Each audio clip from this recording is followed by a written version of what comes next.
En 1969, un jeune réalisateur fait son apparition, Alan Smithee.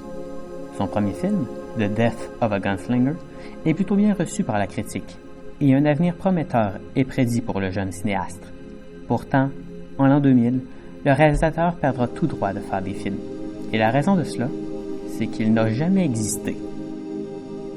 En réalité, Alan Smithee est un pseudonyme, un nom que d'autres réalisateurs bien réels empruntent pour diverses raisons. Sa création vient d'une querelle entre des réalisateurs et des producteurs, et afin de protéger les cinéastes, la Directors Guild of America décida de créer un pseudonyme qui permettrait aux réalisateurs d'être payés sans que leur nom apparaisse dans le générique du film, ce qui protégeait leur réputation. La Directors Guild of America, ou DGA, refusait catégoriquement l'utilisation d'un pseudonyme avant Alan Smithee, ce qui a mené à de nombreuses injustices où des réalisateurs se faisaient attribuer l'échec d'un film alors que c'étaient les producteurs qui avaient forcé les changements qui ont donné place à un mauvais film. En d'autres mots, Alan Smithee est un sauveur pour l'art du cinéma. Son apparition est en lien avec le véritable réalisateur de The Death of a Gunslinger, Robert Towson. Et ce fut toute une aventure. Avant ce film, Towson a quand même quelques expériences au cinéma, et même comme réalisateur, mais ce sera son premier avec une telle ampleur. Et il aura même le droit à un acteur de légende, Richard Widmark. Bon, pour le commun des mortels aujourd'hui, le nom de Widmark ne dit rien. Mais en 1969, Widmark a plus de 50 ans de carrière, et Death of a Gunslinger sera son 50e film. Et il ne va pas se laisser faire par un débutant. Il déteste tellement la façon qu'a Towson de réaliser qu'il va même s'arranger pour le faire renvoyer.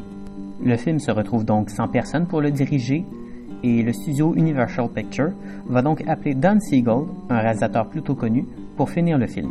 Mais lorsque tout est terminé, par solidarité pour Robert Towson, Siegel refuse de signer, et encore moins Towson qui se sent trahi. C'est alors que les producteurs contactent la DGA pour trouver un accord.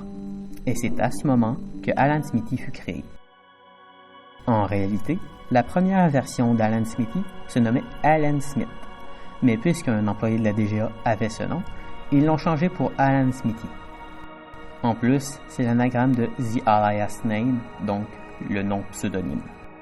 Bien sûr, depuis sa création, des règles sur l'utilisation de ce nom ont été mises en place pour empêcher n'importe qui d'utiliser le pseudonyme. Premièrement, il ne faut pas révéler pourquoi le réalisateur a refusé d'être crédité. Aujourd'hui, grâce à Internet, c'est extrêmement facile de connaître la raison qui a poussé un réalisateur à prendre ce nom. Mais par le passé, c'était beaucoup plus difficile. Et donc, cette règle permettait de ne pas faire de mauvaise pub autour du film. Il fallait aussi avoir une bonne raison. Que ce soit car le réalisateur pense que quelqu'un a saboté son film, ou pour une raison plus sombre, comme pour le film The Fourth Dimension.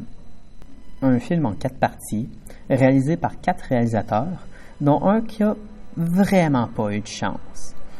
Un hélicoptère s'est écrasé sur 3 de ses acteurs et toute l'équipe l'ont accusé de ne pas avoir pris les mesures nécessaires pour pas que ça arrive. Au final, le réalisateur s'en est bien sorti et il n'a pas eu de problème. Mais pour éviter une trop mauvaise publicité pour le film, il a demandé d'être crédité comme Alan Smithee. Trop de réalisateurs abusaient de son nom, notamment le réalisateur du film Burn Hollywood Burn, un film qui m'enseigne le personnage d'Alan Smithee. Ce qui est très ironique, car le réalisateur a dû lui-même utiliser son nom, car le film était trop mauvais. Mais le film Burn Hollywood Burn montre quelque chose d'important, que Alan Smithee est entré dans l'imaginaire collectif. Pour une industrie qui se base sur le rêve et l'imaginaire, c'est très important. Comme je l'ai déjà dit, dans les années 70, personne n'avait Internet, et aucun réalisateur ne parlait d'Alan Smithee.